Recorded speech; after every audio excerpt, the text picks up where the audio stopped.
Hello, everyone. Thank you very much for joining today's dialogue series. My name is Lucas Park, and I am the dialogue facilitator for Ideas on Consciousness. Today, we have a special guest whom I will be sharing today's topic with, which is the soul. And our special guest today is Jason Resch. He is the host and the creator of the website alwaysasking.com, and he is also the author of the book Science of the Soul. Jason, I know I've had the pleasure of speaking with you, I believe almost 2 years ago on Mystery of Existence. And I know we've done this before, but just for the sake of the audience, would you like to introduce who you are and what you're doing on your website and also your book, The Science of the Soul? Sure. Thank you, Lucas. So as long as I remember, I've been fascinated by the big questions. What is consciousness? Why are we here? Why is there something rather than nothing? And what's worse, I've been bitten by the bug of an insatiable curiosity. Some might call it a compulsion to get to the bottom of these mysteries. And so I've spent a large part of the past 20 years exploring and researching these topics. More recently, in the last 5 years, I began to write about them. I've published 9 articles on deep questions such as the meaning of life and why does anything exist. And I've spent almost the past 4 years now working on an article about consciousness, which is finally nearing completion. It will also form a large part of the basis of the book, Science of the Soul. And the goal of that book is to highlight the fact that, contrary to popular wisdom, the worldview that's emerging from our latest scientific theories isn't pointing us in the direction of a purely mundane, materialistic world devoid of any conceptions of souls or afterlives. Rather, it's reaffirming and giving us the capacity now to explain many of these ancient ideas like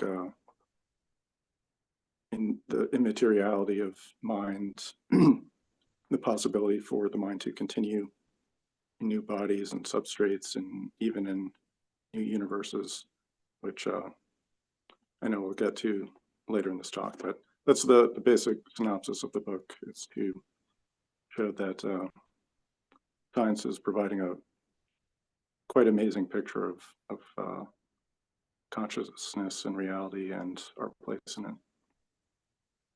Yeah, I suppose for the general public or someone who might be mildly interested in science, they might say something of the soul or the afterlife is in contradiction with what we would call scientific. Do you have any opinions on that and how we should think about the relationship between these topics, which seem to be only reserved for philosophy or religion, and the topics that are reserved for science?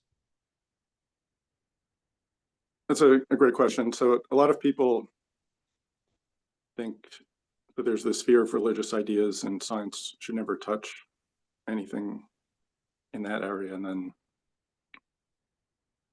but I think that places an artificial restriction, which both inhibits the possibility that the whole field of religion could benefit from the latest scientific understanding. And also it greatly limits the capacity of science. There's no reason to restrict science from any domain of inquiry.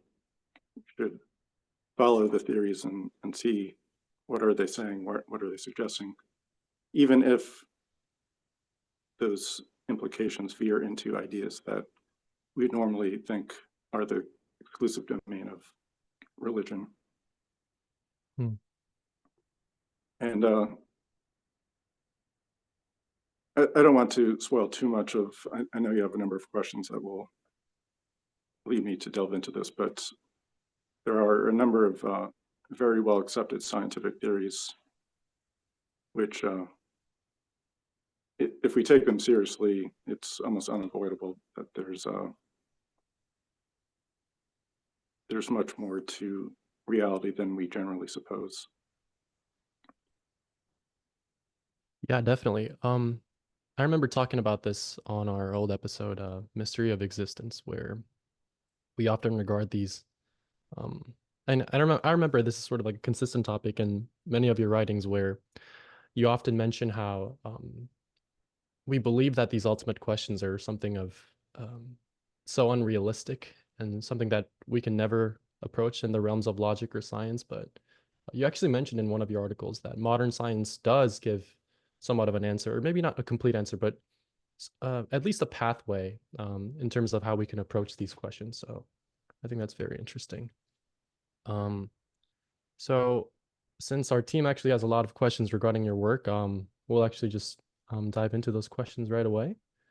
Um, do you believe that the soul is something that can have detectable physical properties, or is it necessarily beyond scientific measurement?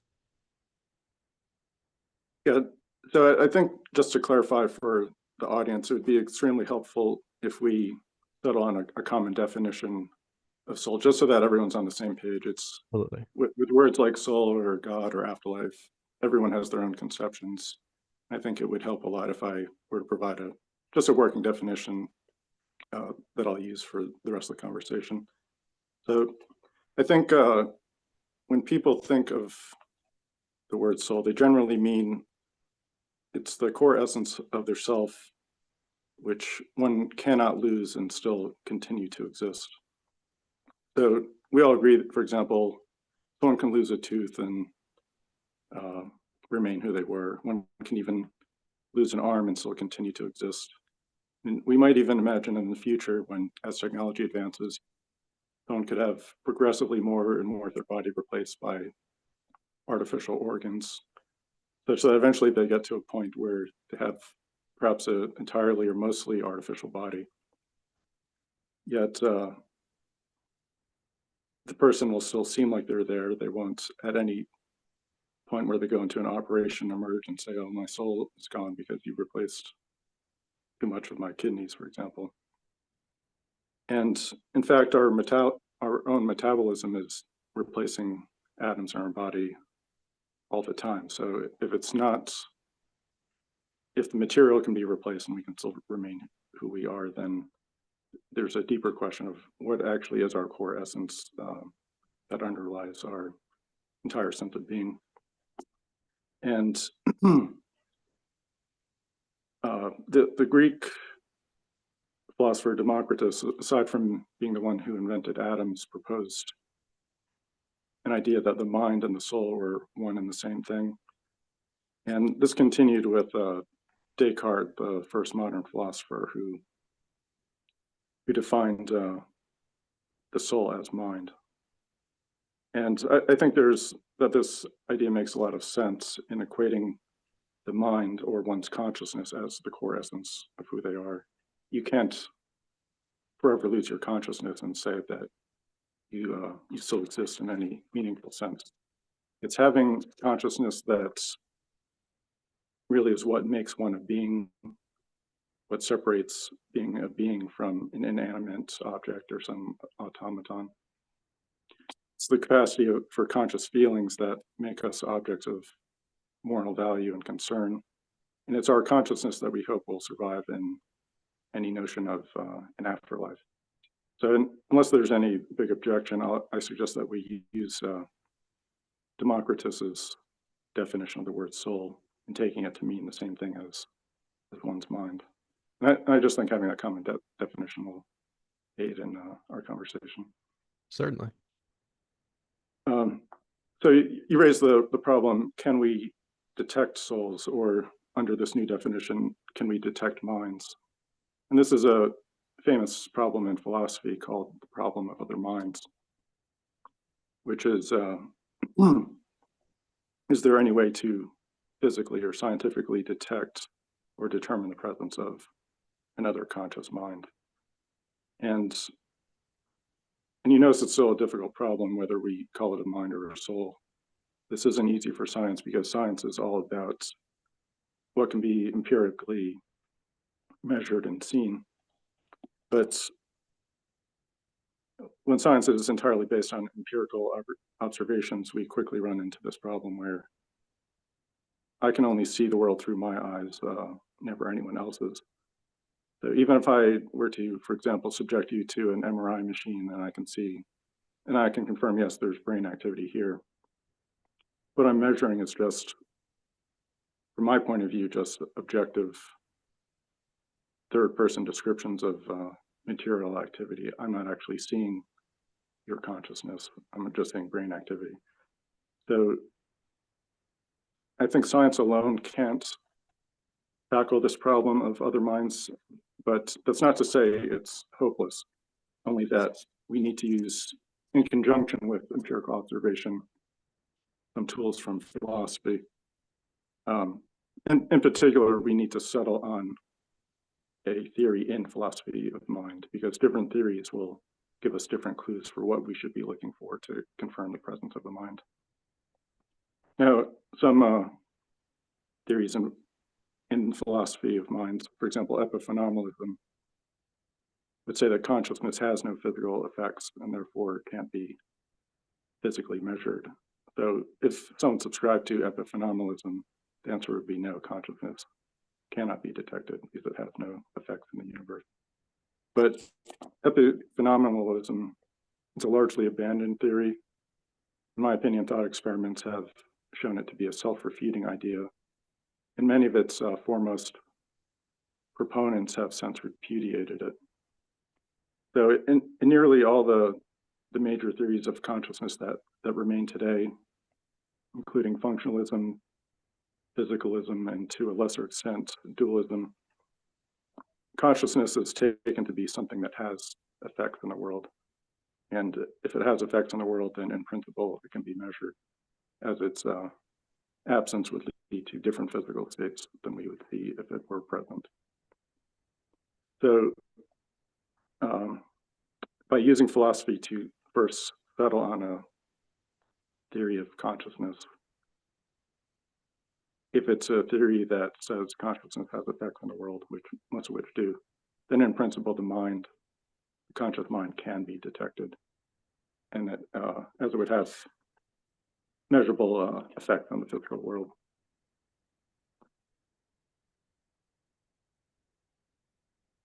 Hmm. Um, well, I know that your theory, and this is just from the question that I've been asking for the recently through email. And I know that a lot of your theories actually come from the idea of computationalism or computational theory of mind.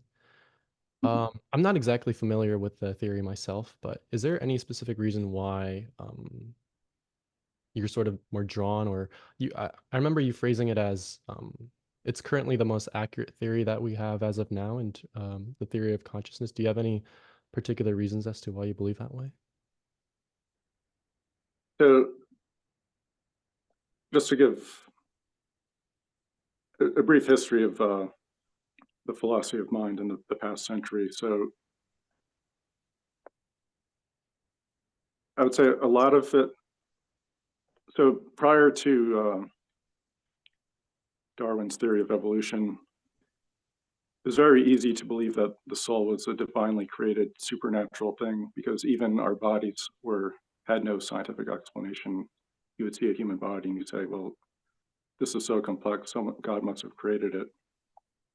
And it was much less of an intuitive leap to also say, well, if he created our bodies, he must have also created our souls. After Darwin's theory, dualism shifted to seeing, or at least a new theory emerged, which said that in effect, animals and humans are evolved machines, but they didn't completely abandon dualism.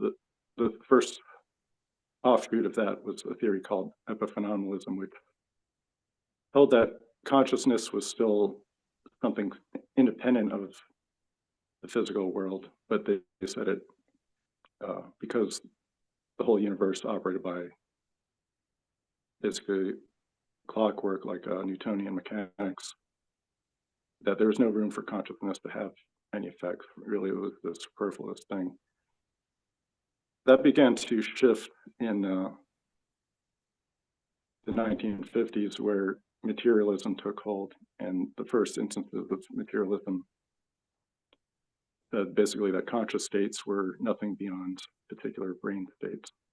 So they drew this equality relationship or an identity relationship between the conscious state and a biochemical or biophysical brain state. But in the 1960s, people pointed out a problem with that strict identity relation, which was that, for example, most people would say that the experience of pain exists throughout the animal kingdom. It exists in humans and dogs and fish, for example, yet they all have very different brain structures and brain chemistry. So how can this common state of pain be based solely on the same exact physical state when all these creatures have different physical brains? So that inspired this idea known as multiple realizability, which is that conscious states can have the same conscious state can have multiple physical realizations. So in principle, you could have a robot experience pain, you could have a human experience pain, you could have an alien with a silicon-based life form, they could experience pain. It doesn't matter what it's made of, it's more how is their brain organized, how is it processing information. So that viewpoint became known as functionalism, which according to the most recent survey I've seen, David Chalmers did a survey of over 100 philosophers of mind, and I think around 51% subscribe to functionalism, around 22% were this stricter version of physicalism, this identity theory, and then the rest were like less than 5%. And there's a very large number of theories, but none of them had more than, I think, 10%. They were all 10% or less. So functionalism is the dominant theory in philosophy. I'd also say it's the dominant theory among AI researchers and cognitive scientists. Like there was a survey of 33 AI researchers, and only one of them thought AIs would never be conscious. The rest of them all believed that it was potentially possible, which is really the functionalist assumption that if you have a computer, the difference between it being conscious or not is purely a matter of how that computer is programmed and how it's functioning. It doesn't matter if it's running on vacuum tubes or transistors or any other computing substrate we might imagine. It's more how it's working, not what it's made of. That's important. And computationalism is it's just a more specific version of functionalism, which says the underlying functions necessary to instantiate a particular conscious mind are computable functions.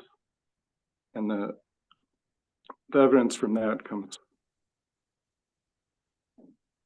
to some extent from physics. So all known physical laws are computable, therefore any physical object can be simulated to any degree of accuracy on a computer. So if you believe that the functions in the brain are what are responsible for consciousness, and if you believe the laws of physics are all computable, then that gets you to computationalism.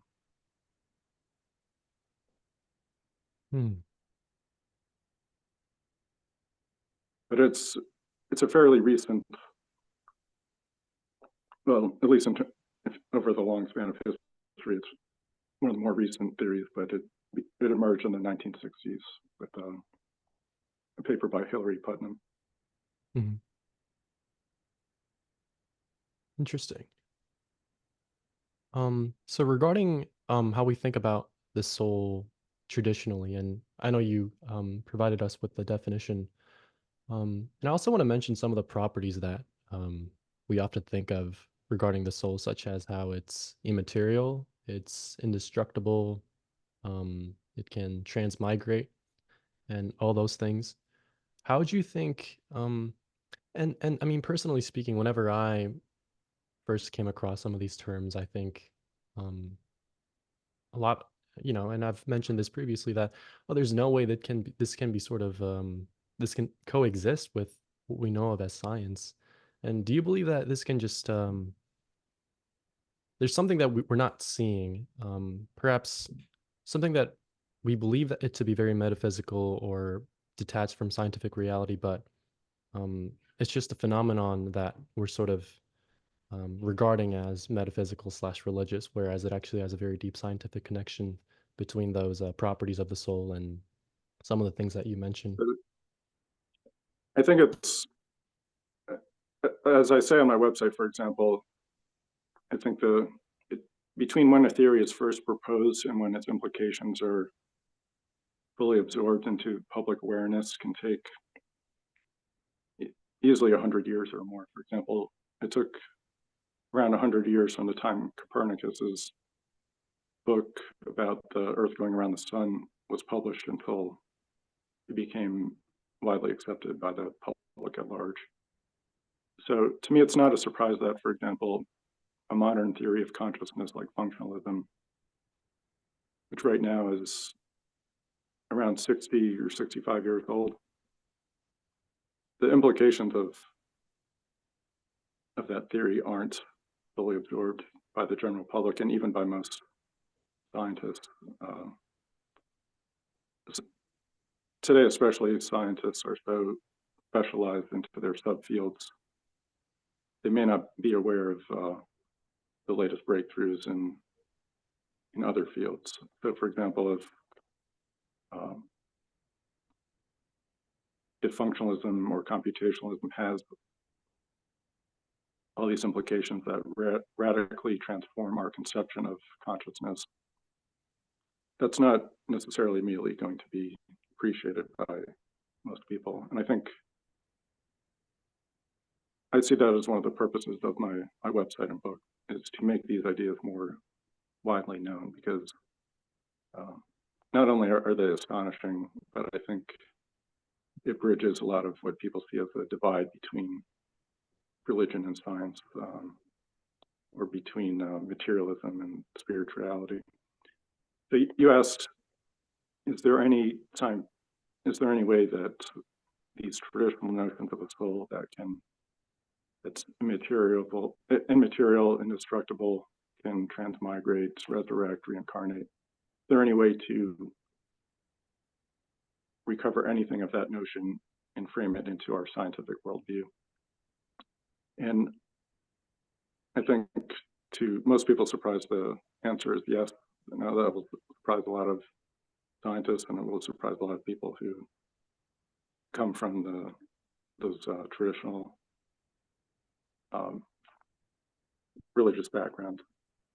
But I think I can very quickly explain exactly why computationalism, or even more generally functionalism, recover all those properties that have been traditionally ascribed to the soul. the, um, Now there are some differences, and I would say the first one is that if we think about the world from the perspective of ancient peoples, where the most complex machine they might have ever encountered in their life might have been something like a catapult, then the machinery of the brain was just inconceivable to them. As Arthur C. Clarke famously said, any sufficiently advanced technology is indistinguishable from magic. So it's no surprise that these early conceptions of the soul saw it as a kind of magic or supernatural, divinely created thing that's beyond the universe or any capacity for humans to understand. In fact, that was Descartes' argument when he reasoned that the soul was immaterial and supernatural. So Descartes lived in the 1600s, and at that time they had more advanced machines, but they were still quite limited. Despite that, Descartes was able to imagine machines complex enough to speak out, to utter single words, or to respond if they were like pushed on the body at a particular location. He had no problem imagining that machinery would eventually get to that level of sophistication. However, he couldn't imagine any machine complex enough in order to be able to give a meaningful reply to anything said in its presence. So for that lack of imagination on his part, he concluded the soul had to be this supernatural object. But today, we now know, for example, the brain is a machine of such complexity that it can do those things. It takes 100 billion neurons and 600 trillion synapses to do so, but we can at least understand the brain as this very sophisticated machine. And much more recently, with our recent breakthroughs in AI and language models, we've now actually built machines that can give meaningful replies to anything said in their presence. And again, this takes a machine that has trillions of parts. These language models actually have trillions of parameters within their equivalent brains. So from our modern vantage point, we can see that supernatural or divinely created souls aren't required to reproduce the capabilities of the human mind. It just requires these very complex machines. So I'd say that's the primary difference between these ancient conceptions of the soul and how we can, and what the modern scientific picture provides, where the brain is ultimately comprehensible. It's ultimately following natural laws.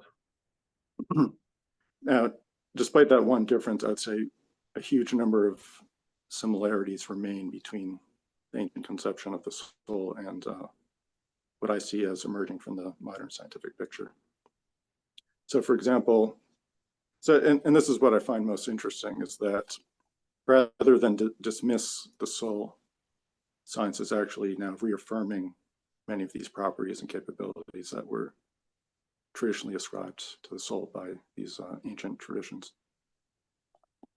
So for example, we can now physically explain the processes of resurrection and reincarnation. So just to explain that briefly, if you assume that there's nothing supernatural involved in the brain, that the brain is just an object that follows ordinary physical laws, then what that means, and this is assuming nothing more than the normal scientific materialistic picture, which is that if at any future time after death, should that same brain be recreated in the same form that it was in, then that same mind and consciousness, or poetically speaking, that same soul will reappear. Thus, the notion of resurrection can, it's not only made physically possible, but also explainable. Now, of course, you'll say that technology doesn't exist, or how likely is it that the same brain will ever come into existence in the future? But this follows actually as a consequence of many physical theories. So for example, there's a theory in cosmology which has been experimentally verified by numerous measurements, for example, by the WMAP or Planck satellites, for this theory called inflation or cosmic inflation. But according to cosmic inflation, the Big Bang wasn't some single isolated incident. Rather, according to this theory, new Big Bangs are perpetually happening throughout an ever-expanding cosmos. And this process never ends. It's called eternal inflation for that reason. And on the time scales of infinity, unlikely things are bound to happen again. Therefore, if we just take the single scientific theory seriously, then it implies you will be born again. You will relive your life exactly as you're now living it in some far off universe resulting from some some future Big Bang. And that's just one example of how a scientific theory can both explain and provide evidence for an idea that you would normally say is the exclusive domain of religion. And to have a less extravagant version, we can also say that according to functionalism, reincarnation also becomes physically possible and actually quite likely. So if you consider the fact that simple mind states are more common than more complex states, and actually as you get down to the simplest possible conscious states, there may only, for example, be one simplest possible conscious state. Then what that means is that as a brain is dying and becoming more and more simple, it eventually reaches, before it goes into non-existence, it reaches some simplest possible conscious state. You might say that's when the last two neurons in that dying brain fire for the last time. But then you can draw an equivalence between that brain state and a developing brain in some womb, where you say, well, this fetus has two neurons that wire together and fire for the first time. And you can draw an equivalence in the information state between those two brains. So according to functionalism, if your body is destroyed in one location and then recreated in another, just the normal scientific view would say, well, that's a little different than if you just got up and walked over to that location. It's still the same consciousness. So if you can, for example, survive stepping into a transporter and being destroyed in one location and recreated in another, and for that same reason, this dying brain state, which is identical to a developing brain state, can be viewed as a teletransportation, where the brain is destroyed in one location and then effectively recreated in another.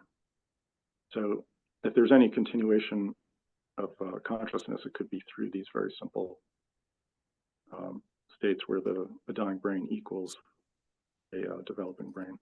So subjectively, it would seem as though you have some last thought as this very simple, diminished person, and then the next thing you know, you're being born as either some other human or some other animal in this new state. And again, that follows just from seeing the brain as, or seeing consciousness as a pattern rather than physical material, which is the picture suggested by functionalism. And so that shows that according to functionalism, the mind really isn't any particular collection of matter, but rather it's seen as a pattern of activity, much like the distinction between a program and the computer hardware, or the distinction between a story and a book. So as such, this modern view recovers the notion of this mind-body distinction between an immaterial soul and a material body.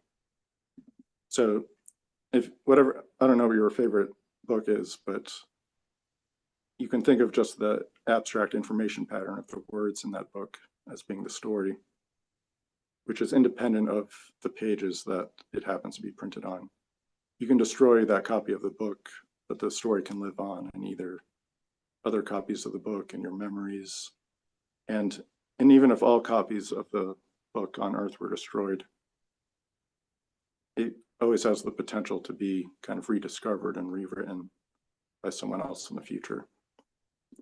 So in functionalism transforms our view of consciousness more to seeing it as this abstract pattern, this story, rather than any particular book, or in our case, any particular brain. The preservation of the brain matters much less than the preservation of the pattern of the mind.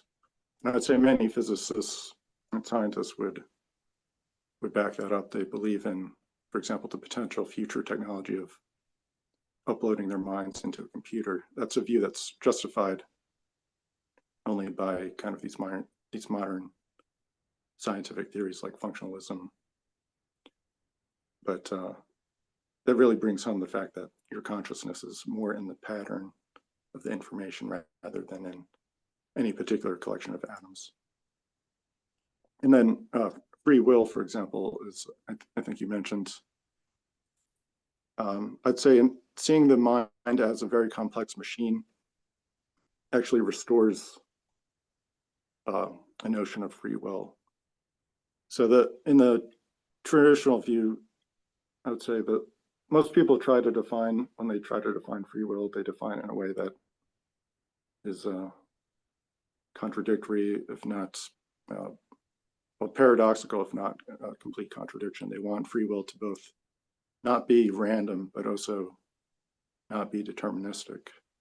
And it seems, how can you have something that's neither random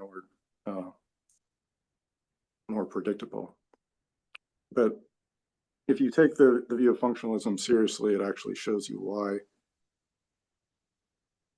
what a mind decides to do, in a sense, really does become unpredictable. And for the following reason. The answer kind of comes out of math and computer science. So the brain, like computers and other sufficiently complex machines, are nonlinear. That is, you can't take its state at one time and then plug in a new value of a different time t in the future and know exactly what it will be arbitrarily far into the future. In other words, it has no what are called analytic solutions. The only way to predict what a complex machine will do is to simulate it to a very high level of detail. For example, if you're simulating a computer, you'd have to simulate every step that the CPU made. Or if you were simulating a brain, you might have to simulate what every neuron and synapse do in every firing event. But according to functionalism, such a detailed simulation of the operations of the brain necessarily produces the same states of consciousness. So any computer simulation or any attempt to predict your behavior in that way would invoke your mind and your consciousness. So in effect, there is no such thing as predicting what you would do. There's only reinstantiating your consciousness and then watching what it in fact does. So your mind is then necessarily always involved in the decisions that you make. You can't separate your mind and your consciousness from the decisions that you make. They're kind of always and forever paired together.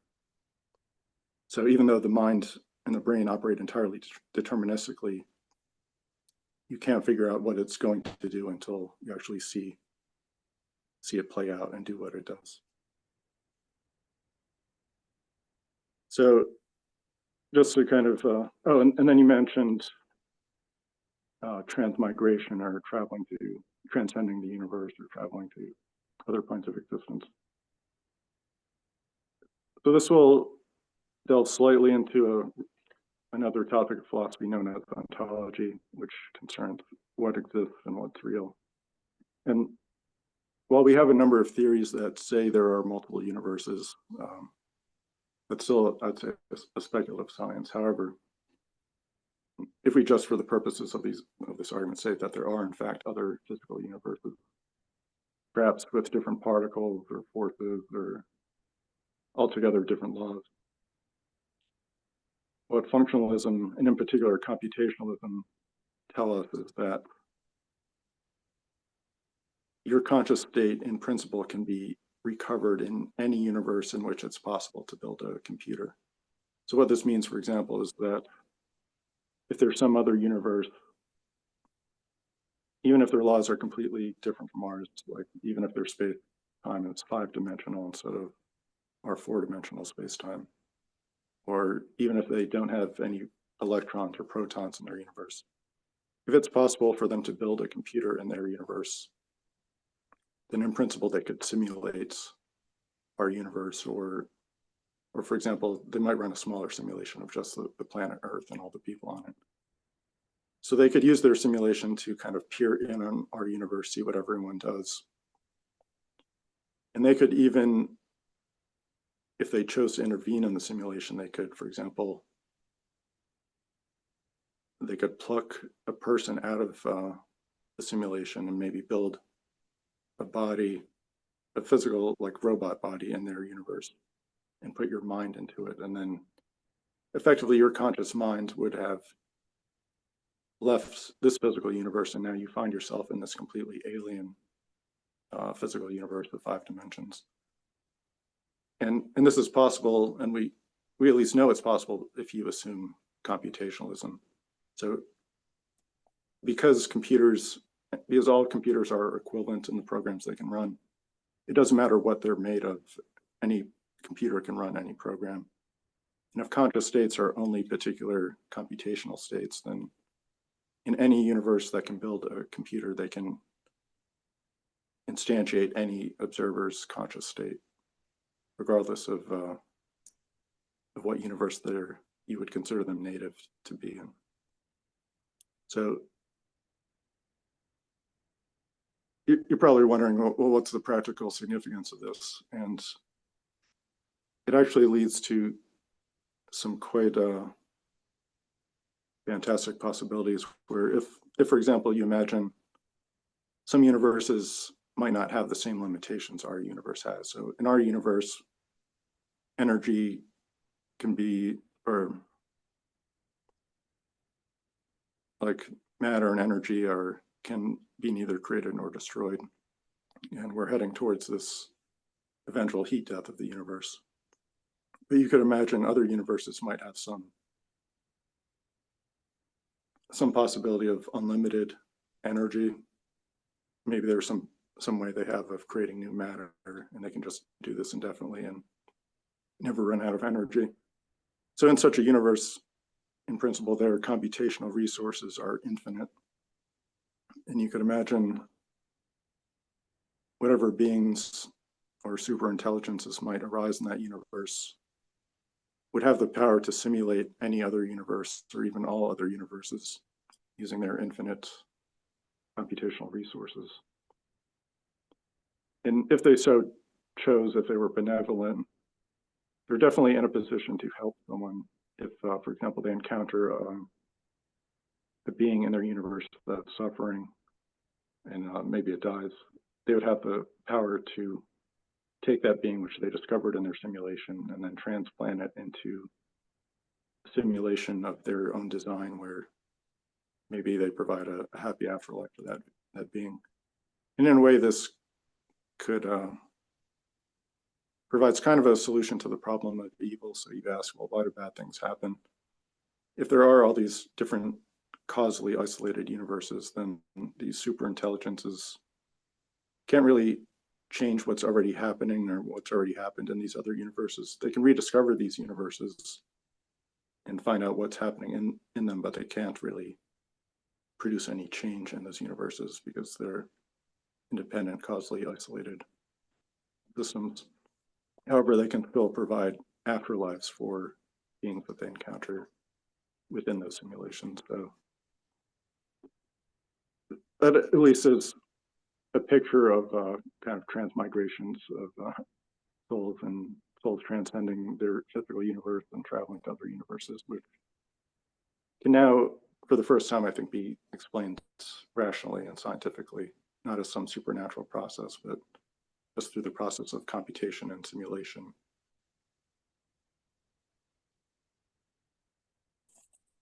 So, Yeah. so just yeah. Oh,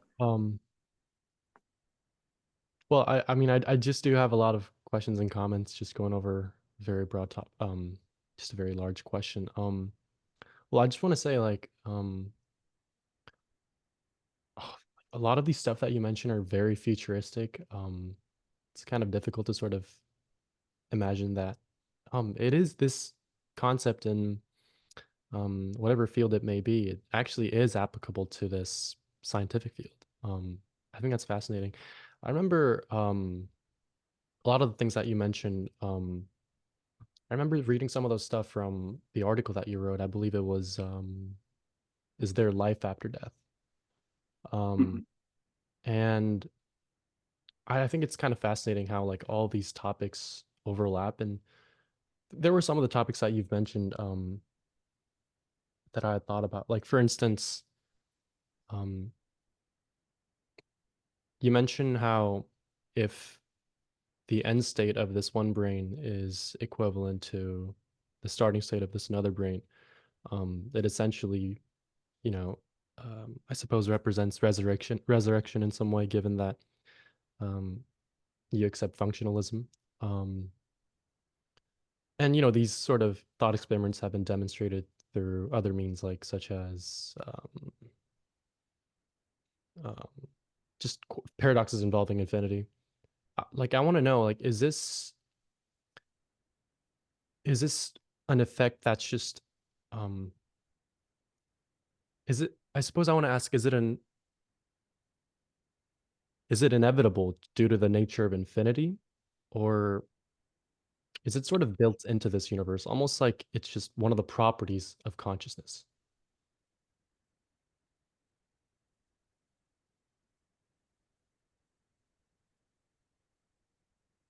So I would say if we drop all our other assumptions about the world or reality, and we just limit ourselves purely to a theory of consciousness, and even if it's functionalism, accepting functionalism alone doesn't provide you a justification to believe in afterlives. You need some further assumptions, either from the field of personal identity, from the field of ontology, to know how big reality is. If the universe is finite, if it's one of a kind, if there's no multiverse, if there's no future technological singularity or super intelligences, if you strip all that out, then you can get to a worldview where you say, well, consciousness may be a particular computation or brain function, but because the universe is small and finite, then there are no other universes.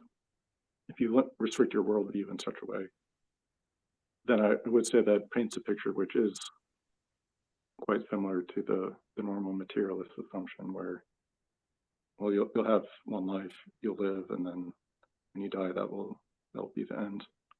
But if any of those other assumptions are relaxed to any extent, then that opens the door to far more interesting possibilities. And to give an example, so uh, Daniel Dennett was a famous philosopher, and he was perhaps one of the most ardent materialists of his generation. He was called one of the four horsemen of the new atheist movement. So you would think he would be the last person in the world to embrace anything like a soul or afterlife or anything. But I took one quote from his book, Consciousness Explained, which I think is helpful to illustrate that even someone who starts from such a purely materialistic worldview as Daniel Dennett was led through his understanding of consciousness to see a much grander picture. So he said, if what you are is the program that runs your brain's computer, then you could in principle survive the death of your body as intact as a program can survive the destruction of the computer on which it was created and first run. So just, even though he's not assuming anything mystical or supernatural, only the fact or only the hypothesis that your consciousness is basically a computer program, that automatically implies that it can kind of be transferred from one material configuration to another. And there's a very similar quote, this time by the cosmologist Frank Tipler. He said, there's actually an astonishing similarity between mind as computer program idea, or between the mind as computer program idea and the medieval Christian idea of the soul. Both are fundamentally immaterial. So I guess limiting your worldview to functionalism at least somewhat brings in this idea of immateriality, absent any other ontological ideas. And then introduces the possibility that your consciousness can survive the death of the body. But for those things to happen, or for that to happen, you do need some other future incarnation of that program.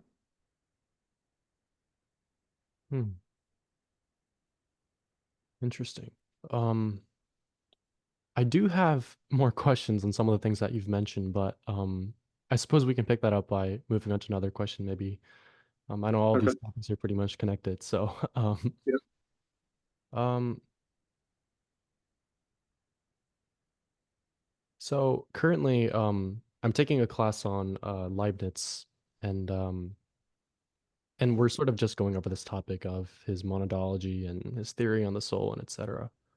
Um, and he gives some of these demonstrates some of the properties of the soul, such as how it's that it's indestructible, that it's unique, and that it doesn't interact physically, and blah blah blah blah blah. Um, and I was sort of comparing these with other philosophers, and I suppose I picked up some of the common topics, which I believe are influenced by their religious beliefs. But well, I personally want to ask you, like, were there any philosophers or philosophies that you've came across that you believe is to be most, I suppose, accurate or the most consistent with our current specific theory of the soul?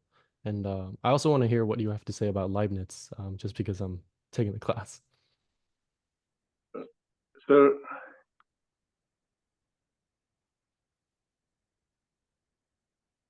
it's a very difficult question because there are so many great philosophers, and while so many have just been outstanding in their thinking, especially when you consider how limited their understanding of the world was thousands of years ago. Almost all philosophers, in addition to having great ideas, which I believe are true, also have had ideas which I think are probably not true, or have once been shown not to be true. But as far as the philosophers which I think are closest to the worldview that I've developed, one of them is Arnold Zuboff. So he's well known as for his philosophy of for his work in the philosophy of personal identity. But he's also had great ideas in the philosophy of mind and morality and ethics. So he's covered a very wide range of philosophical ideas, and most of what he's written, I find I agree with. Now, as far as judging like the greatest philosophers based on how far ahead into the future they were able to see, I think it's incredible some of the things that Aristotle was able to realize in his day, and so much of the conclusions he reached they make sense and they're still widely believed today.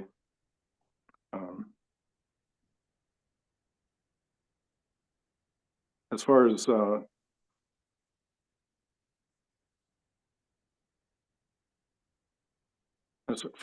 philosophers on the topic of the mind, I've been inspired by it. So I don't necessarily accept everything that they've written on the topic, but I found David Chalmers has been very influential on my thinking, Daniel Dennett. And there are a lot of, I'd call these people more scientists that nonetheless dip their toes in philosophy. So for example, Marvin Minsky, he was a famous computer scientist and AI theorist. He wrote both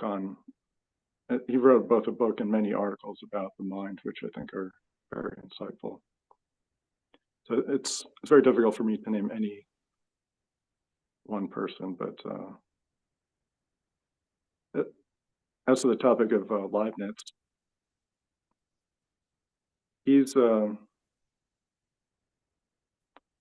he's famous for proposing a,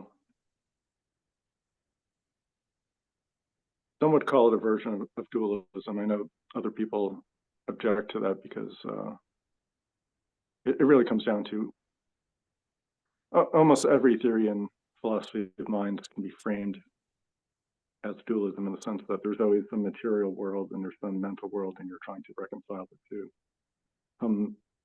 It all comes down to like, how do you actually delineate those two things? Do you see them as derivative of one more fundamental thing, or are they completely independent? What I find very interesting about Leibniz is that when Descartes first proposed interactive dualism, he did this before Isaac Newton had conceived his laws of motion. So when Descartes came up with that idea, he didn't realize that it wasn't just energy that had to be conserved, it was also momentum. This is where Newton's law of, like, for every action, there's an equal and opposite reaction. He wasn't, in Descartes' time, that wasn't known. So Descartes could envision that the soul would maybe stir around molecules in the brain or move them in one direction versus the other. And that was completely compatible with the physics of Descartes' time. But Newton didn't publish his paper until, I think, 37 years after Descartes' death. And Leibniz, who was a contemporary of Newton, immediately saw the implications of Newton's theory for Descartes' ideas. Newton said, you really can't even push a particle at all without some other physical thing reacting in the opposite direction. So if the soul is immaterial, there's no way for it to move or even change the direction of any particle in the brain. It really can't do anything. And then that is what led, and Leibniz actually says this, that he says, if Descartes had known that the total momentum was conserved, that he believes Descartes would have arrived at his notion of a pre-established harmony. So the Leibniz's idea of the pre-established harmony is that the physical world follows its own laws and the mental world follows its own laws. The two never interact, but they're made to kind of follow one another just by divine order, this pre-established harmony between the two worlds. So I found it very interesting that Leibniz was able to see and so quickly take Newton's updated laws of motion and then apply it to this philosophical problem, and then invent his own new theory, which was compatible with Newton's laws. Yeah, certainly. I mean that was very. I actually kind of just went over that with my class, and just his insight on how he picks up. I mean, basically all of disciplines, but just Yeah, actually, I'd say the most interesting thing, at least in my view, that Leibniz did is he was able to. So he wasn't able to invent the personal computer or the programmable computer, but he was able to envision. He actually writes about the idea of a machine that really can answer any question just by means of calculation. So mechanical calculators were just starting to be invented around Leibniz's time. Leibniz actually worked on several mechanical calculators. And he speculated that there may be a language sufficiently flexible enough to represent any idea that we could then mechanically input into this machine that would then spit out all these fabulous results. So even though he wasn't able to invent the computer, he was able to imagine it and saw how useful such a machine would be. yeah, I don't really understand what's causing some of these greatest thinkers to have these insanely futuristic ideas combined with their philosophical ponderings. Remember going over Malebranche's occasionalism, and I had this thought where supposedly if you say that all ideas and truths are derived from God and we can sort of access them through what we call vision and God. I mean, isn't that essentially like cloud computing? Um, and I asked my professor that question, and well, I suppose the real mystery was how was someone of that time, which was like in 17th century, I believe, able to, and Leibniz as well, and all these other great thinkers predict these modern technologies with their metaphysical insights. Yeah, I was just reading something. No, this is a little bit later. I think it was in the 1840s or something.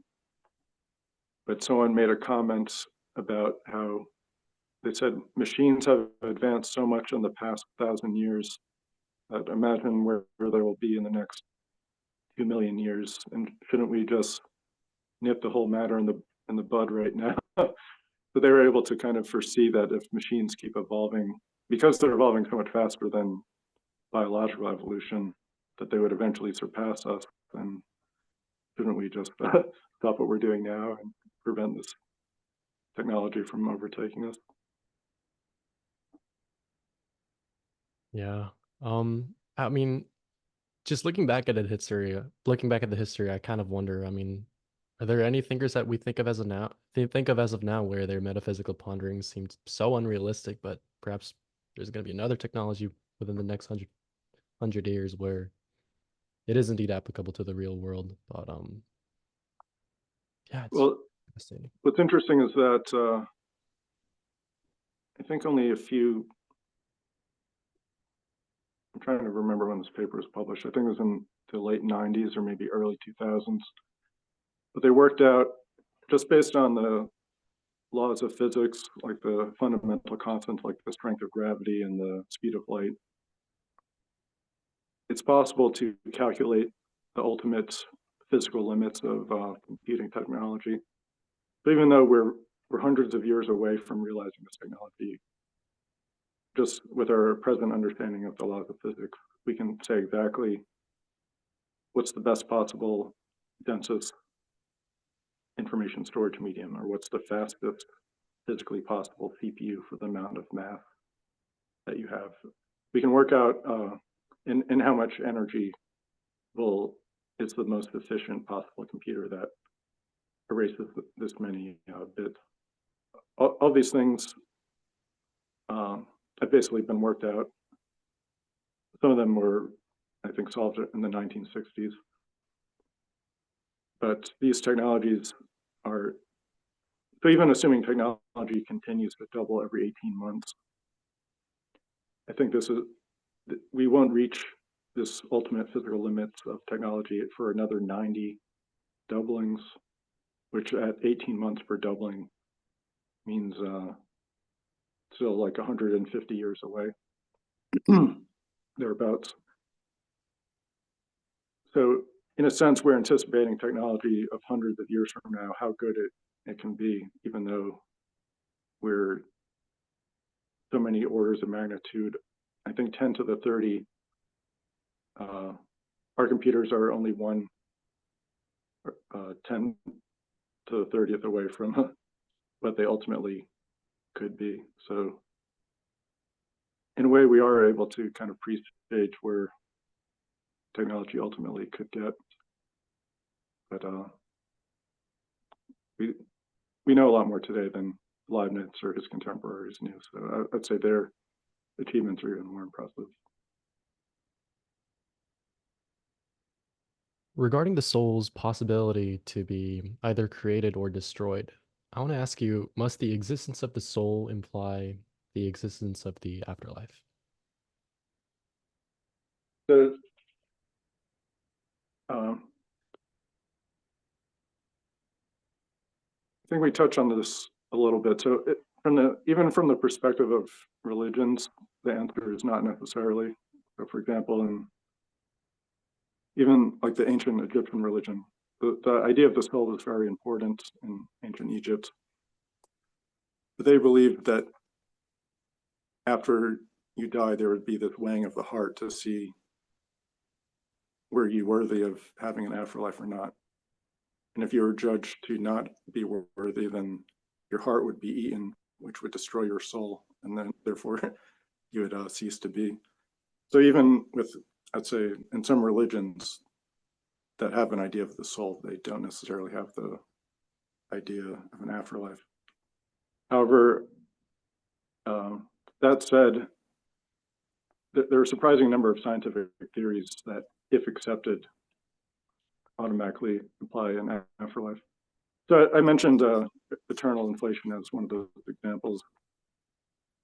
And what eternal inflation predicts is that there will be an infinite number of these bubble universes that spawn off by these spontaneous vacuum decay events in an exponentially expanding space. And what this leads is to something very similar to Nietzsche's eternal recurrence, or even Poincaré's notion of recurrence, in which the universe as we know it now in its exact state eventually will recur again, and everything will play out exactly as before. So then this life of yours is neither your first nor your last, but among an infinite series of identical or possibly varied lives. And you might think, well, I'm just wildly speculating here, but actually, if you go to the originator of this theory of cosmic inflation, Alan Guth, he wrote. So Alan Guth is considered one of the fathers of inflationary theory. He said, "In an eternally inflating universe, anything that can happen will happen. In fact, it will happen an infinite number of times." So Alan Guth is assuming nothing more than his own theory of cosmic inflation. It's basically saying everything will happen in an infinite number of times. That includes not just this universe and Earth and world history, but also you, your life, and the lives of everyone you know, which I think is an incredible realization to come to, especially given it's entirely on scientific footing. It's not a philosophical idea. It's not a religious idea. It's out of pure science. And then even though inflation is a relatively new idea, we can go to an even more well-established theory. So there's Einstein's special relativity. It's accepted by practically all scientists, and it's been confirmed in every experimental test. GPS satellites rely on our understanding of relativity. It's taught in high schools. Yet it directly implies that our existence, our lives, are in a sense eternal. That is, we're four-dimensional beings embedded within the time, always embedded within the time span of our lives, and always present within this four-dimensional structure of space-time. So the word now is more like the word here. It's just an opinion of contemporaries. It has no like objective physical meaning. So if you accept Einstein's special relativity and you're led to this worldview where you say all points in time exist, then that means Julius Caesar, from his point of view, living 2,000 years ago, is still alive in ancient Rome. And the fact that we consider him dead from our point of view in our time is of no concern of his. It just says we could imagine there are people living in the year 4000 AD who look back on us and they think, well, we're all dead. But what they're thinking in their time is of no concern to us. We're still alive in our time. And if you accept relativity, this is a natural conclusion. And again, you could say, well, I'm just reading into it and no one really believes this. But actually, Einstein himself, when he was on his deathbed, he received news that one of his best friends had just died. So he wrote a letter to console the family of his friend, and he wrote, "Now he has again preceded me a little in parting from this strange world. This has no importance. For people like us who believe in physics, the separation between past, present, and future has only the importance of an admittedly tenacious illusion." So even Einstein was led by his own understanding of his own theory of relativity to see the passage of time as kind of a meaningless illusion, because he saw all points in time as equally real. And then another cornerstone theory of modern science, quantum mechanics. So quantum mechanics accounts for some of the most accurate predictions that have ever been made in science. It's the basis of our modern technologies like transistors and lasers and LEDs.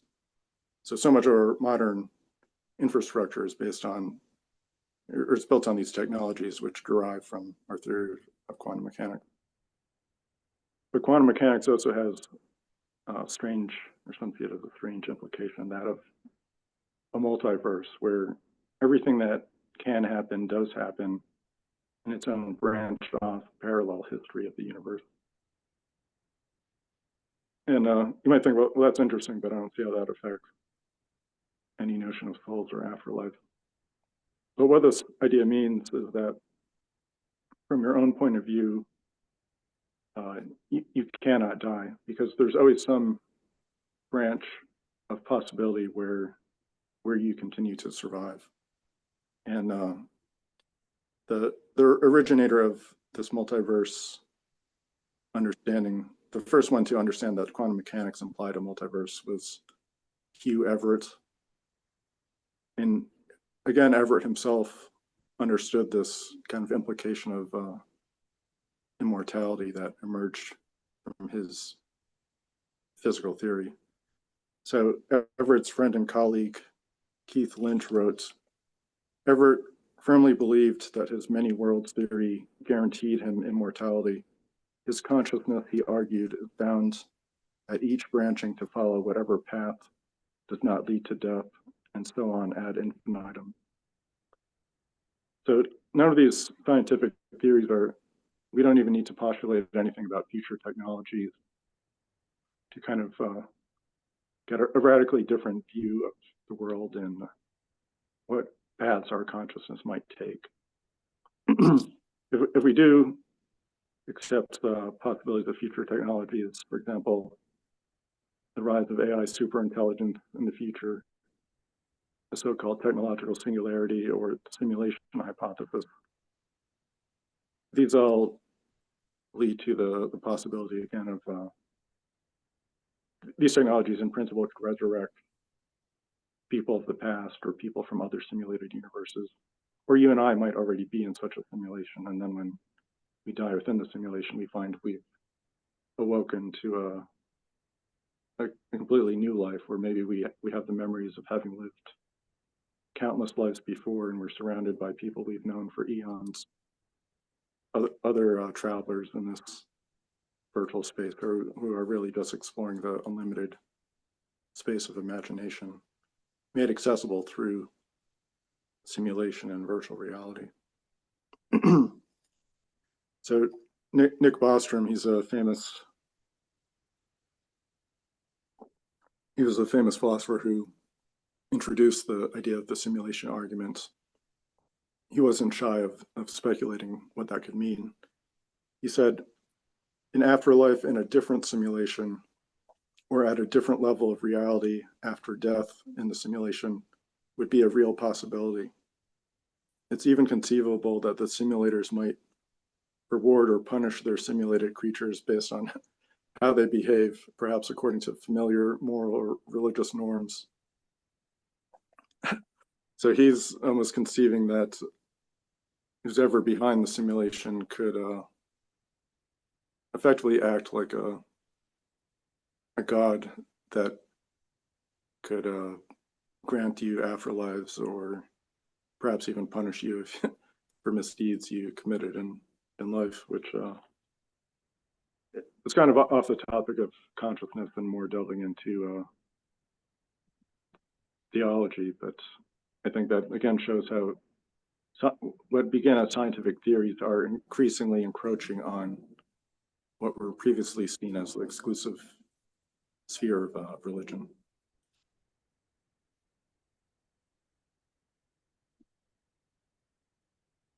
And kind of a final scientific theory. So I mentioned, which sounded quite speculative, the idea that there could be other universes, but we actually have what, in my opinion, is a huge amount of evidence in support of that hypothesis, which is that in the fields of physics and cosmology, scientists have discovered a few dozen dimensionless constants, which by all accounts could have been different from what they are now. But many of them happen to fall in a very particular and narrow range where, had they been slightly different, there would be no life, no consciousness, no complexity at all in this universe. So just to give a very simple example, if gravity were only slightly weaker than it is, and it's already quite weak, no stars or galaxies would have ever condensed out of the interstellar gas. The gas would have just been an ever-expanding thin haze, and there would be no life and no consciousness in this universe. But conversely, had gravity been just slightly, ever so slightly stronger, then stars would be very short-lived. They might only last 1 million years rather than 1 billion years. There would be far more black holes swarming through solar systems, potentially ejecting planets from orbits, but becomes a very hostile place where it's very unlikely that there'd be any stable environments where life could evolve. And that's just the strength of gravity. There are a dozen other parameters just like that, where if it's slightly weaker, there's a catastrophe. If it's slightly stronger, it's a catastrophe. And the implication of this, the so-called fine-tuning of all these cosmological and physical constants, is that, well, there are really only two answers to this problem. The obvious one that the religious person will cling to is they'll say, well, that's evidence that the universe was designed by a creator. And the scientist who is opposed to that intelligent design or creationism will say, no, you're assuming too much. What instead this implies is there's a vast multiverse of universes of different physical laws. And we just happen to live in one of those few and far between universes where life is possible. So you might say, well, these are completely disparate views. One couldn't be further from the other. But in my view, they both kind of land at the same place. So either you assume there's this God outright that created the universe, or you assume there's this vast multiverse of universes with different types of physical laws.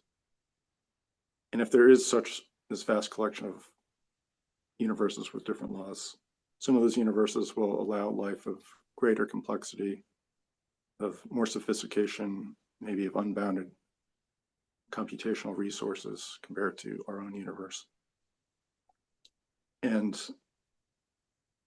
would you then not call the beings in this universe of unlimited computational power, if not gods, at least superior beings, especially if those beings gain the power to simulate other universes and perhaps provide afterlives to the beings that they encounter. So kind of, even though this fine tuning doesn't tell us, well, is the universe created or multiverse, whichever way you go, I think you end up getting to the same picture, that there's this possibility of vastly greater intelligences out there in reality. And because, again, Frank Tipler wrote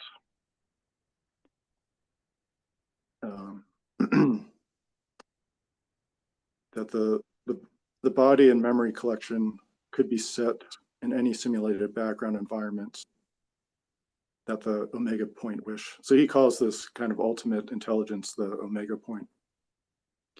He says it could be simulated world indistinguishable from the long extinct society and physical universe of the revived dead person, or a world that never existed but one as close as logically possible to the ideal fantasy world of the resurrected dead person. Furthermore, all possible combinations of resurrected dead can be placed in the same simulation and allowed to interact. For example, the reader could be placed in a simulation with all of his or her ancestors or descendants. So this is again an entirely is a worldview entirely based on kind of rational thought and understanding. But it's eerily similar to what many religions propose such a superior being could do. And again, the evidence for this possibility comes from out of ultimately physics and cosmology, from the extreme amount of fine tuning we see in these physical parameters. It is fascinating how, again, just the same topic of how our philosophical ponderings for some of these topics um, just appears again through scientific progress. But I sort of want to switch our perspective into Eastern religions, where I think there was a section where you specifically talk about like Buddhism and Hinduism and some of these Eastern religions. And if you look at ideas like, say, nirvana or the destruction of the soul, how does that fit into this? I suppose in some way, like our pathway to, uh, yeah, like this scientific realization of the soul. So again, that's an excellent question. So I would say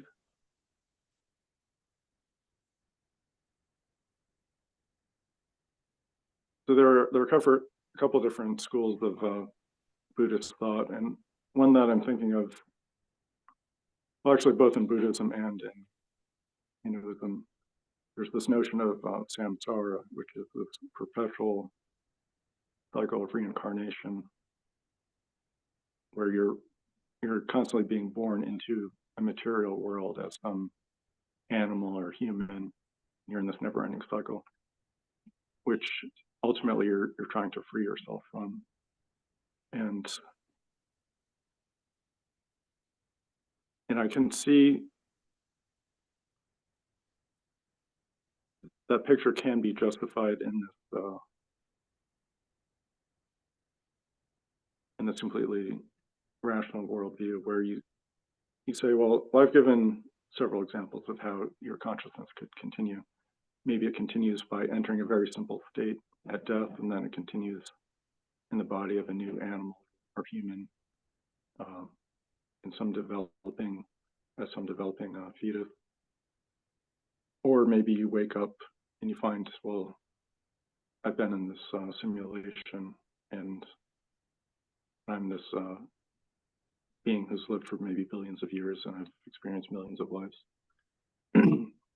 So how do you reconcile this? If there are multiple possible continuation paths for your consciousness, which one will it be, and how likely is one versus the other? And in Buddhism in particular, there's this concept where once you escape samsara, you end up in what's called the Pure Land, in which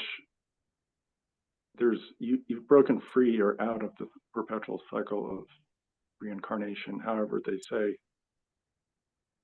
you still have the option of choosing to dive back in and re-enter that cycle of reincarnation. And I can see something like that happening, where you might imagine, well, let's say that the fraction of all your incarnations in this infinite reality, let's say 90% of them are you in this material universe, and 10% are simulated versions of you run by either some advanced civilization or some super intelligence. And in fact, you really can't say you're one or the other. You exist because your brain state is identical those cases, you're really all of them simultaneously. However, what you perceive yourself to experience anytime there's some divergence in those states will, from your perspective, seem to be chosen at random. In the same way that in quantum mechanics, when we measure something, the equations of quantum mechanics say both things happen, and really we split into two universes and experience one version of us will experience one outcome and the other version of us will experience the other outcome. Even though both happen from our subjective point of view, when we measure it, it will seem random and as if only one thing happened. And that's because our consciousness kind of diverged along two different possible paths. So this notion of samsara and it being something that you can break free of, I think can be understood in this way, where it may be that the most probable thing that happens to a dying brain is that it ends up taking the path of reincarnation, just because 90% of its instances are just physical in the physical universe, and that's the most likely continuation path for those instances.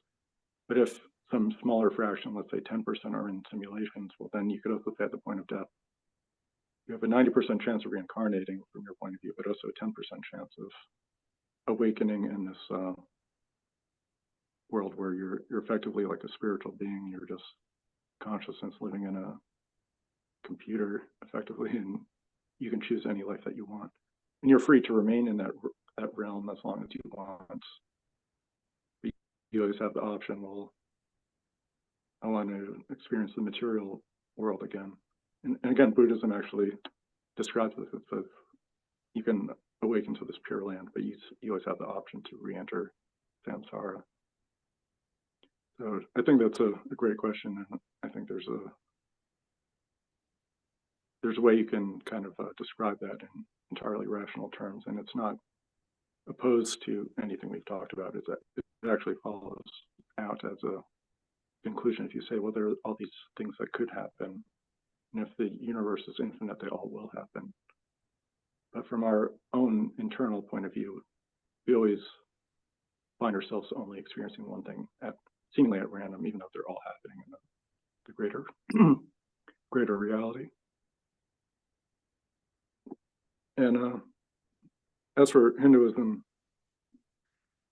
is different in that from Buddhism, that their notion of personal identity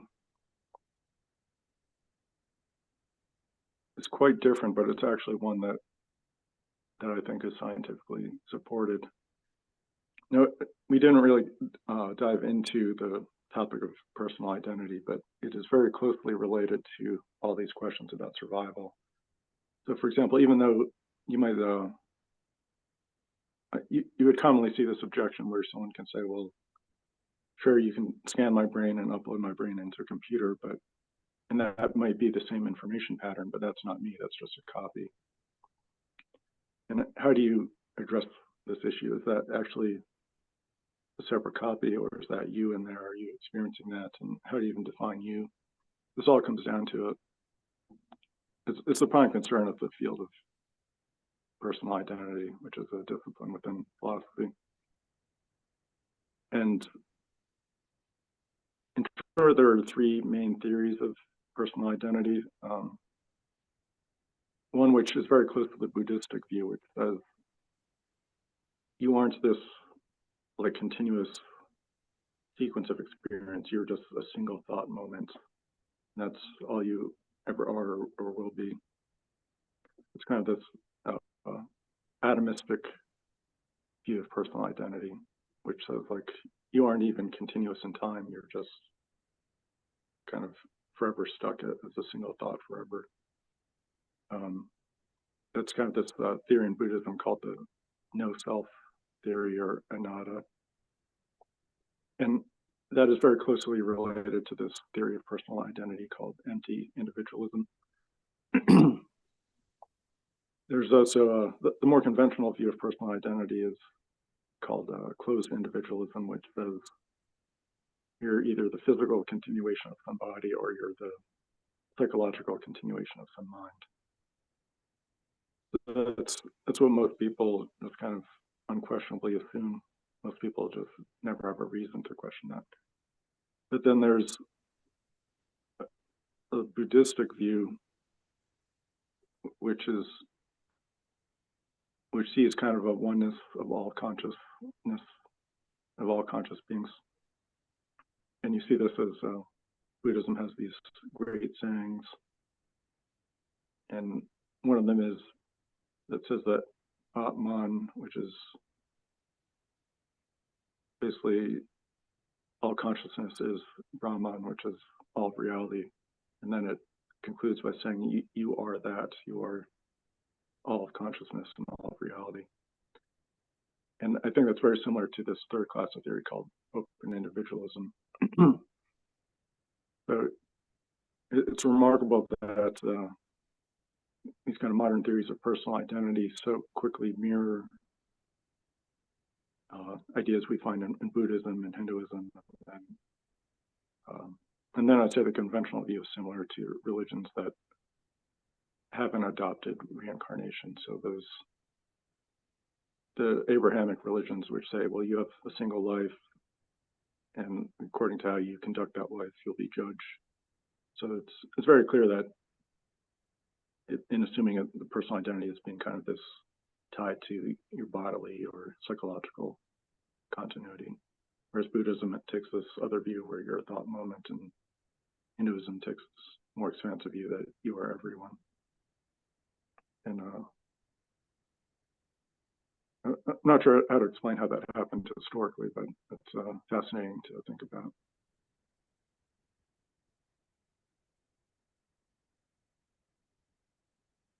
It is fascinating how even in these different religions, and whether it's Abrahamic religion or Eastern religion, there's some aspect within consciousness that we have learned recently that they mimic.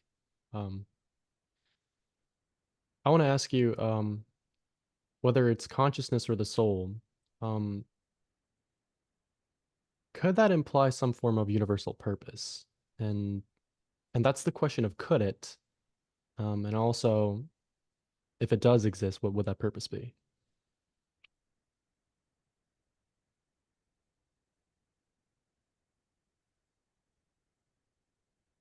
So I wrote an article on the meaning of life where I tried to figure out,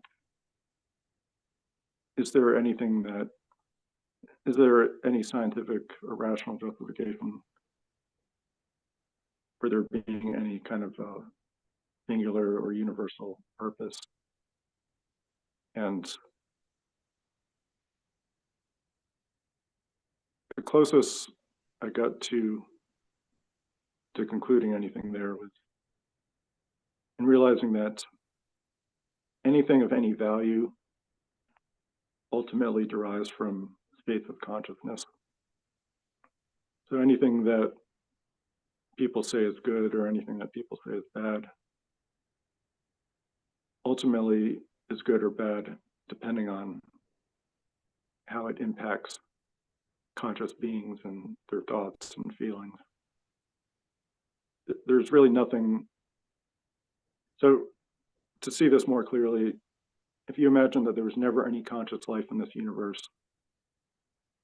it's quite clear that it doesn't really matter what happens in this universe. It doesn't matter if stars explode or everything gets swallowed by a black hole, or if everything just expands forever and no planets ever form. It wouldn't matter to anyone, and therefore you say it's of no real consequence to anyone. Therefore, it's neither good nor bad. It just doesn't matter either way. It's only when you introduce consciousness into the picture that there is this notion of more favorable or less favorable outcomes, or you might call it good or evil. And it all stems from what kinds of experiences conscious beings are having in the world. So if all value ultimately derives from states of consciousness, we can then, I think that helps reframe the picture as to what is the real purpose of existing in the first place? What is it that we should be aiming for, striving for? And I think if you search across either cultures or people, you'll find disagreements on what they consider to be good or bad, but that usually comes down not to differences in these ultimate values centered on consciousness, but rather further assumptions that they make, which may or may not be valid. So I give the example of some party goer who maybe goes to the club and parties and gets drunk every night, and he's living according to the belief that, well, this may be the only life I have to live. I should enjoy the most of my days here. And then you can look at maybe some nun in a convent who lives a very plain life, and you say, well, she must have a completely different value system than this other kid. But when you delve deeper, you see she is just operating under different assumptions. She thinks this isn't the only life that she'll have, and that by living as she's living now, she'll be rewarded with a much better eternal life in the future. So you can see both the nun and this party goer are motivated by the same principle of seeking kind of to maximize their conscious experience. It's just they have different assumptions about which experiences they'll ultimately have. The party goer sees his life as perhaps limited. Maybe he doesn't even think about his life 10 years down the line, whereas the nun has this much longer conception of her potential future. But ultimately, everyone is motivated by increasing the qualities of experience, increasing the amount of experience, assuming that the experiences are overall positive, and then increasing the kind of the diversity of experiences. So you may try you may have a favorite food, but you get tired of it if you just ate that same thing every day. So we seek variety and exploring new states of consciousness, because you never know, well, maybe if I try this food I've never had before, that will become my new favorite. So there's this balance between kind of taking in what we know we'll like versus exploring the breadth of what's out there, and then just maximizing life overall. And you can see, so no matter who you ask, you won't, it's hard to imagine any human saying that they wish life had more suffering, or that there was less life, or that there was more monotony in consciousness. So there's this universal value for promoting and spreading consciousness and having it flourish and be more joyful, to minimize suffering. So if there is anything like a shared value, it comes down to maximizing and perfecting states of consciousness. In the end of the article, not to spoil it for someone who hasn't read the article yet, but you do mention, or I suppose you conclude that down to this notion that the ultimate meaning of life is love. Do you personally believe that to be the objective answer? So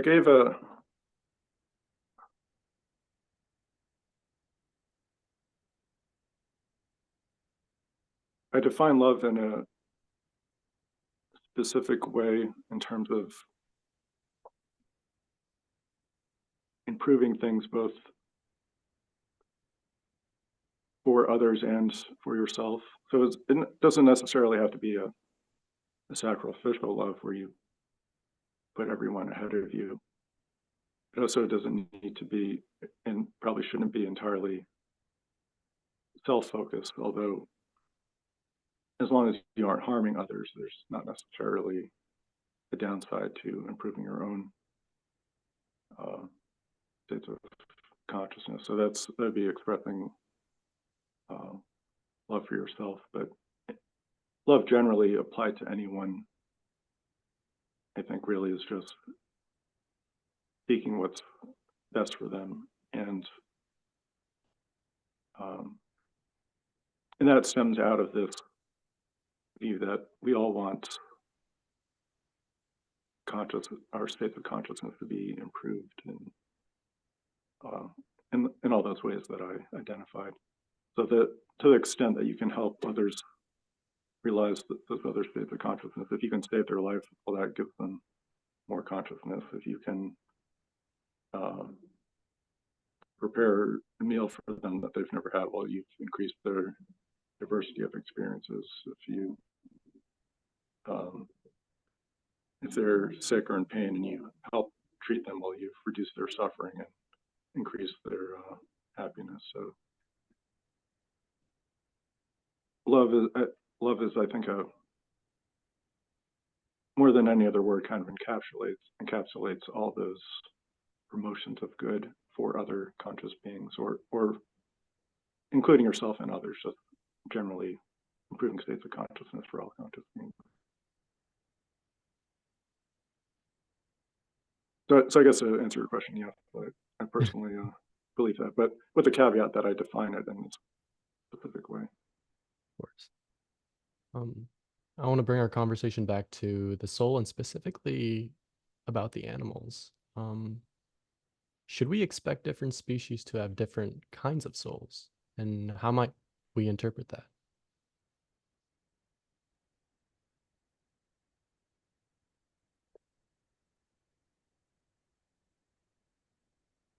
The answer becomes a lot, I think it becomes a lot clearer if we again think of the soul in terms of the mind. I think the answer is a very clear question if you say, well, do different species have different minds? And I think there's a huge variety of types of minds throughout the animal kingdom, not just in terms of varying degrees of intelligence, but also varying degrees of like different modes of sensation that exist. For example, there are animals that can sense magnetic fields or electrical fields. There are animals that sense by echolocation. There are animals that can see and actually there's a type of shrimp that can see in 16 different primary colors, whereas human eyes only have 3 primary colors. So there's this, what I believe to be a vast array of completely different conscious experiences, which are beyond our imagination or even our capacity to imagine what it's like to be them, just because they have different modes of sensation, different ways of processing that information. Like there's this famous paper by Nagel where he goes into what is it like to be a bat. So a bat is similar enough physiologically to humans in that we're both mammals, but bats have this completely different way of seeing the world. They see by echolocation.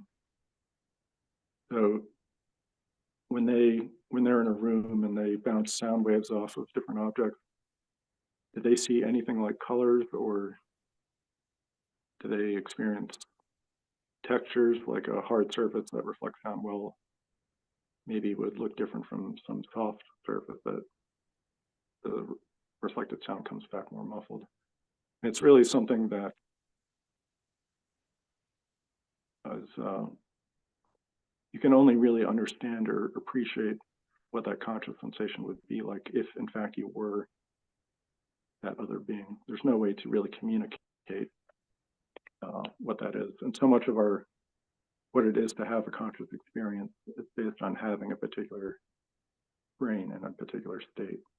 And that's why we find it impossible to, like you and I can't even agree that the color blue that we see, like the color of the chair that you're sitting in, we both call that blue, but there's no way for us to really reconcile, are we in fact seeing the same color when we look at that? And this all just comes down to the limits of communicability of what are internal subjective states. They just can't be relayed from one mind to another. You actually have to be the mind having that experience.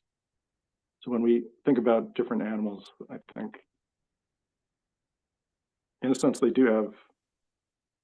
have different minds, they have different souls, but what all souls have in common is there's an experience of what it's like to be that is unique to them, and that's common to all species that have souls or that have consciousness. And and to get into my now, this isn't backed up by any scientific theory, and it doesn't even necessarily follow from any philosophy of any particular theory and philosophy of mind. But my own personal thought is that anything that expresses intelligence is in some sense conscious. And intelligence I define as any non-random interaction with environment in the furtherance of some goal. So, and the reason I think this is because when you define intelligent action in that way, to respond intelligently to the environment requires at least some minimal perception of the state of the environment. That is, if you aren't acting randomly, you have to be taking some information into account from the environment. And that knowledge of the environment is a perception. And therefore, whatever processes handle that perceptual information, which are used to guide action intelligently, must have some minimal degree of awareness. It's almost baked into the word perception. It's hard to imagine can anything perceive without being conscious. Now, what this means, though, is that, well, for one, it explains the utility of consciousness. Why did consciousness evolve in the first place? Why has it been retained in our species and likely others? And it's because we assume intelligent action requires perception. And if having perception is the same as being conscious, at least of something, then what that means is that consciousness is a precondition of intelligence. And of course, intelligence contributes to survival and to evolutionary fitness. And therefore, kind of consciousness is carried along with intelligence. And that explains kind of why it exists in this universe. Now, as a consequence, this means even what many people would consider to be unconscious creatures, maybe something like an ant or a worm, a lot of people would doubt that they're conscious. And certainly they aren't conscious in the same way a human is conscious. But just as we use the same word alive, whether we're referring to a bacterium or a blue whale, I see no contradiction in applying the term consciousness to different creatures, despite the fact that there may be a vast gulf of complexity between the conscious states of an ant and the conscious states of the human brain. I just see it as the same principle as a bacterium is alive, a blue whale is alive, a sequoia tree is alive. There's no reason we can't apply the word consciousness to things which, again, display huge differences in degrees of complexity.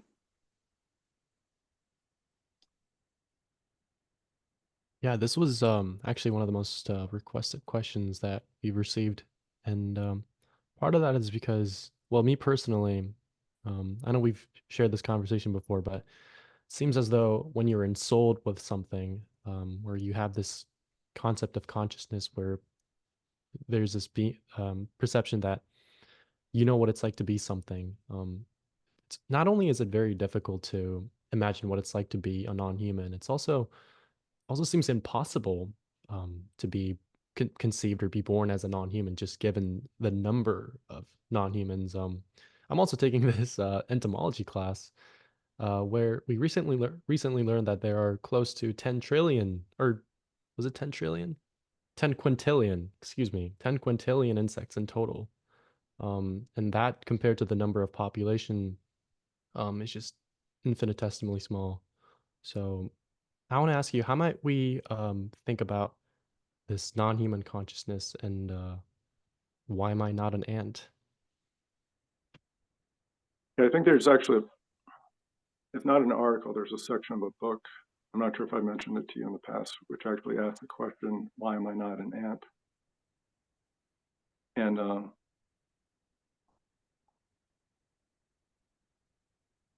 it's a very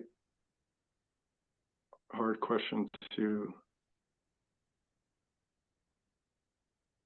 answer directly if you consider, well, if every creature, if I'm equally likely to be born as an ant as any other creature. But I have had some thoughts about how you might be able to justify this. And actually, there are some philosophers that have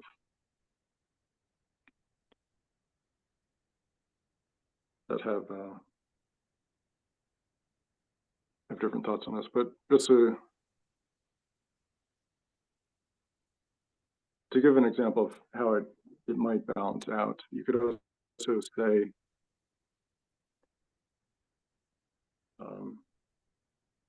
well, again, if you consider the multiverse and kind of branching possibilities, we exist in a vast number of universes. If you consider, like, just lay out all the minds of all the creatures that exist throughout this infinite collection of possible beings, then effectively almost every state that a being's brain could be in would be a state that exists somewhere out there. And if you frame it in that view, you can ask the question, well, how many unique ant brains, given their maybe 10,000 or so neurons,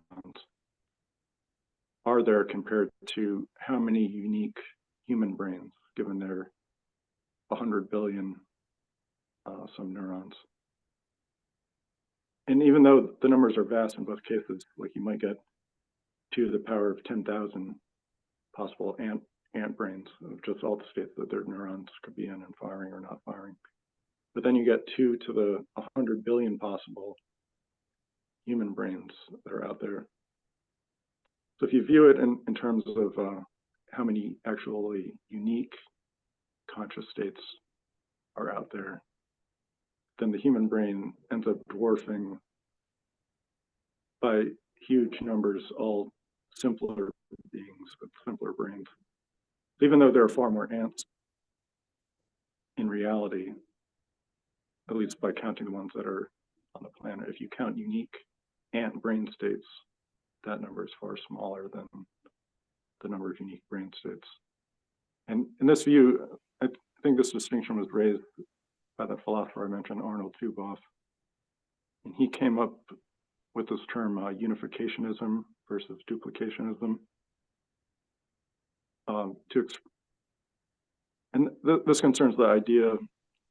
So if you create an exact copy of a consciousness, like the same exact program, you run 2 copies of it on 2 different computers, have I actually doubled the consciousness, or is it still just the same consciousness with the same weight?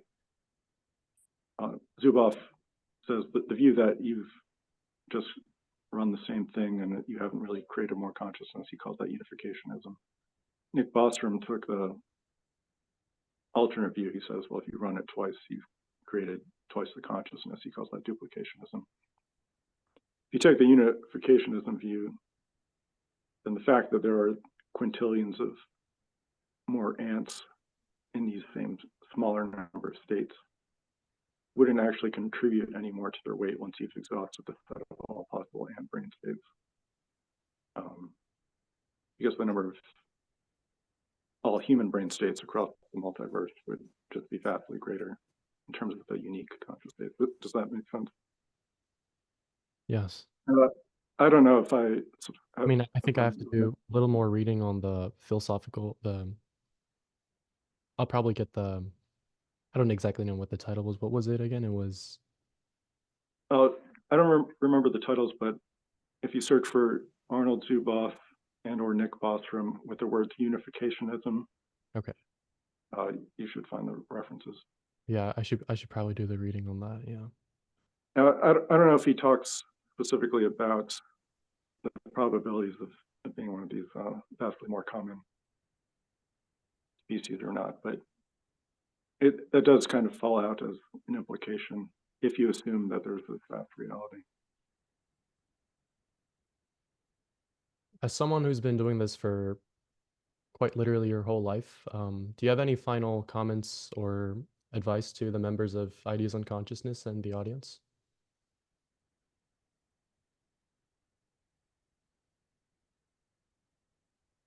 I guess my advice would be that even though many ideas are presented as being insoluble, especially in the field of philosophy, I commonly see people say, well, we've been arguing about that for thousands of years. We're never going to solve that. I would try your best to ignore people who say that or that way of thinking because it kind of shuts you off from even attempting to solve it. Now, as you see in mathematics, for example, many mathematicians waste their whole lives trying to solve problems and never succeed. But it's only those that bother to try that will have any chance of success. And it's very common that there will be some new scientific finding which allows us to solve a long-standing philosophical problem. So, for example, in ancient Greece, I think 2,500 years ago, there's a philosopher, Parmenides, I think was his name, who was the first one to put forward the idea that time and change are just illusions and that everything is really eternal. And it took 2,000 years for science to really catch up and even offer an opinion on that topic with Einstein's relativity. Actually, people criticized Einstein. They said, someone told Einstein, you are Parmenides, because his theory kind of sounded so similar in consequence to what Parmenides had said. But it shows that these problems can fall and that ultimately they are soluble. And I think humanity's never been in a better position given how much we know now, how much and how easily information is accessible with AIs becoming increasingly intelligent and broad in their understanding. It's, I think in our lifetimes, we'll see many of these problems that we've presumed to have been insoluble be solved. And with any luck, I think some of you in this audience could be the ones to solve them. Jason, I just want to say it was an absolute pleasure speaking with you once again. I'll have to say, I probably have to rewatch the recording a few more times to understand some of the things that you've said, but I'm sure everyone needs some time to take in some of that information. But thank you very much. Thank you very much, Lucas. Yeah, I hope to speak to you once again, perhaps with or without Devin. That'd be great. Yeah. All right. Thank you very much. All right. Take care.